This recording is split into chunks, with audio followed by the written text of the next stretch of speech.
అండి, అందరికీ నమస్కారం. టుడే నేను సేమియా ఉప్మా చేస్తున్నానండి. ఫస్ట్ ఒక పాడ ఆయిల్ వేసుకోవాలి. ఒక 2 స్పూన్లు వేసుకున్నానండి. కొంచెం నెయ్యి వేసుకున్నాను. వేసుకున్న తర్వాత నెయ్యి చేసుకోవచ్చు మీ ఇష్టము.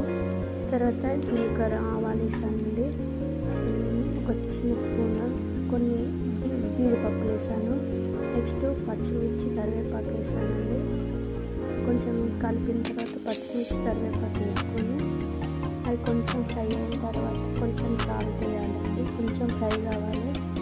తర్వాత సాల్ట్ వేసి కొంచెం మగ్గిన తర్వాత ఒక కప్పుకు 2.5 వాటర్